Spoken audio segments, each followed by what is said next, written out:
Seorang pria bernama Joel Jr. lahir pada tanggal 13 Maret 1988 di Knoxville, Amerika Serikat. Joel ini terlahir dari pasangan John Michael Guy dan juga Lisa Guy. Michael Guy memiliki pekerjaan sebagai desainer, sementara untuk Lisa bekerja sebagai administrator.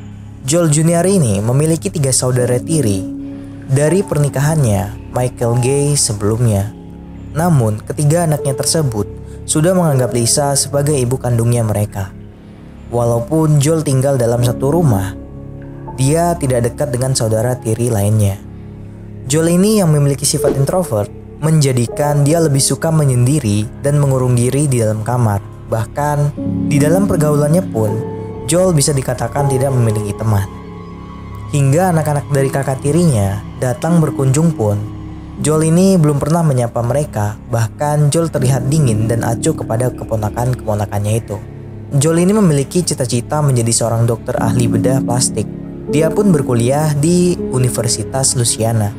Dia pun tinggal di sebuah apartemen di Baton Rouge. Sebagai orang tua, Lisa ini merasa jengah dengan rutinitas anaknya yang selalu berada di dalam kamar dan bermain game. Pada usia 25 tahun, ketika anak laki-laki sudah menginjak bangku kuliah, mereka biasanya bekerja sampingan untuk membiayai kuliahnya. Namun, Joel ini tidak berminat untuk bekerja, dan dia lebih memilih menghabiskan waktu bermain game di dalam kamar. Sehingga Lisa pun harus mengambil beberapa pekerjaan untuk membiayai kuliah Joel.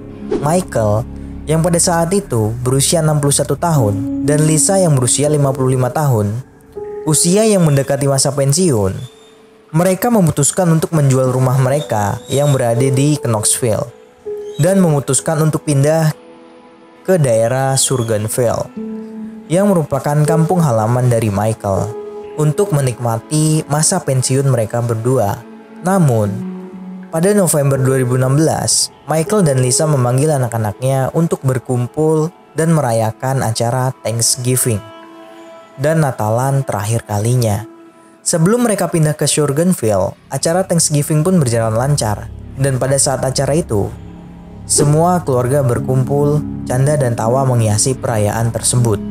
Hingga pada akhirnya, ketiga anak perempuan Michael pun pulang kembali ke rumah masing-masing. Setelah selesai perayaan tersebut, Lisa tidak pernah masuk kantor lagi. Atasan Lisa, di mana tempat Lisa bekerja, merasa aneh karena hal itu tidak biasa dilakukan oleh Lisa. Hingga pada tanggal 28 November 2016, atasannya kembali mendapat Lisa tidak masuk kantor lagi. Atasannya pun mencoba untuk menghubungi Lisa, namun tidak mendapat respon dari Lisa, yang membuat atasannya akhirnya menelpon polisi untuk mengecek Lisa di rumahnya. Karena atasannya merasa aneh, Lisa tiba-tiba menghilang tidak ada kabar dan hal itu tidak pernah dilakukan olehnya. Polisi yang mendapatkan laporan tersebut segera meluncur ke rumah Lisa dan didapati jika mobil Michael terparkir di depan rumahnya. Polisi mencoba untuk mengetuk pintu dan membunyikan bel rumah, namun tidak ada yang merespon. Malah rumahnya terlihat sangat sepi. Polisi pun mengintip dari jendela, terlihat kondisi ruangan di dalam rumah sangat berantakan. Dari dalam rumah terasa hawa yang sangat panas dan tercium bau tidak sedap dari sela-sela balik jendela. Ketika polisi akan mencoba masuk, gagang pintu sudah dalam posisi terlepas dari tempatnya. Dikarenakan adanya pelang penjualan rumah, polisi pun segera menghubungi marketing untuk mencari informasi dan menanyakan kunci serep untuk bisa masuk ke dalam rumah Lisa. Namun, pihak marketing ini menyangkal jika rumah itu sudah terjual. Pihak marketing pun menyarankan kepada pihak kepolisian untuk mengecek ke dalam mobil milik Lisa, yang biasanya remote garasi selalu tersimpan di dalam mobilnya. Polisi pun segera melakukan pengecekan ke dalam mobil Lisa, dan ditemukanlah remote garasi lalu membuka garasi tersebut. Akhirnya polisi pun bisa masuk ke dalam rumah. Saat polisi masuk ke dalam rumah, polisi baru mengetahui jika hawa panas tersebut berasal dari sistem pemanas ruangan. Namun, anehnya pemanas itu dinyalakan dengan suhu yang sangat tinggi. Saat polisi melakukan pengecekan, polisi menemukan adanya dompet, kunci mobil, palu, dan uang yang tersusun rapi di atas meja makan. Pada saat polisi akan melakukan pengecekan ke dalam dapur, polisi melihat ada oven masih dalam kondisi menyala dan didapati ada sebuah panci besar di atas kompor dalam kondisi mendidih dan apinya dibiarkan menyala. Polisi pun melakukan pengecekan ke lantai 2. Pada saat itu polisi menaiki tangga. Polisi melihat adanya bercak darah di sekitaran tangga. Dan saat diperiksa, polisi pun menemukan adanya potongan tangan di ruangan olahraga. Seketika itu pun polisi segera melaporkan telah terjadi pembunuhan dan meminta petugas lain untuk datang ke lokasi kejadian. Dan benar saja, ternyata di dalam kamar mandi, polisi menemukan tumpukan potongan tubuh manusia yang tertumpuk di dalam bak berwarna biru. Pada saat polisi melakukan investigasi, polisi ini menduga jika ada indikasi pelaku berniat untuk menghancurkan potongan-potongan tubuh korbannya karena ditemukan adanya cairan kimia dan juga sayatan kecil di setiap bagian potongan tubuh itu, di mana cairan kimia tersebut dapat meresap dan segera mencairkan potongan tubuh itu. Ditambah lagi, panci besar yang berada di dalam dapur ternyata berisikan potongan kepala Lisa, yang pada saat itu ditemukan yang masih utuh adalah rambut dan juga tengkoraknya saja. Sedangkan dagingnya sudah hancur dan meleleh. Ahli forensik menduga korban ini diserang secara brutal karena ada cipratan darah di bagian tembok, yang bersamaan dengan terpotongnya lengan hingga baunya Michael. Dan ditemukan adanya 42 kali tusukan di tubuhnya Michael. Sedangkan Lisa diserang secara brutal ketika dia baru saja tiba di rumah, karena ditemukan adanya bungkusan belanjaan yang masih tersusun rapi. Dan di tubuh Lisa pun terdapat 30 kali tusukan. Saat polisi melakukan penggeledahan di kamarnya Joel, polisi ini menemukan adanya sebuah buku di dalam tas. Dan di dalam buku itu tertulis susunan mulai dari awal Joel ini melakukan pembunuhan hingga upaya untuk menghilangkan jejak pembunuhan tersebut. Bahkan di lembaran kertas lainnya, Joel pun menghitung keuntungan apa yang didapat jika dia berhasil membunuh kedua orang tuanya, termasuk dana pencairan asuransi sebesar $500.000 jika orang tuanya meninggal dunia.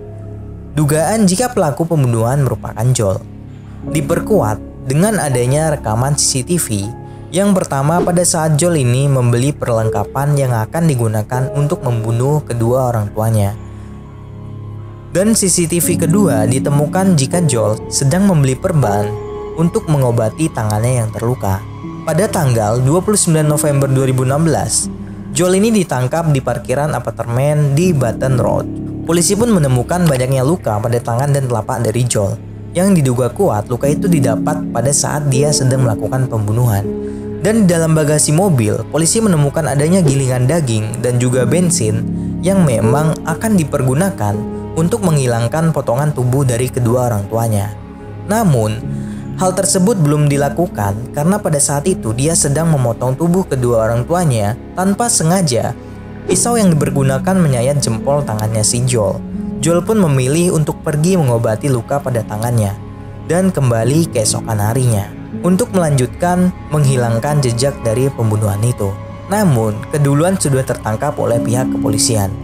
Pada saat interogasi, Joel mengaku jika dia merasa kecewa atas keputusan kedua orang tuanya. Orang tuanya mengatakan jika setelah mereka pensiun, mereka akan berhenti untuk membiayai kebutuhan Joel. Dan kedua orang tuanya mewajibkan agar Joel bekerja demi bisa membiayai kuliah dan kehidupan pribadinya. Dikarenakan pada tanggal 13 Desember 2016, rumah sudah dalam keadaan terjual dan harus segera dikosongkan. Dari sanalah Joel ini mulai menyusun rencana untuk bisa menguasai uang hasil penjualan rumah dan juga asuransi kematian orang tuanya. Walaupun Joel sudah menjadi tersangka, di pengadilan Joel ini sama sekali tidak menunjukkan rasa penyesalan atau bersedih telah melakukan pembunuhan kepada kedua orang tuanya. Yang pada akhirnya dia pun meminta untuk dijatuhi vonis mati.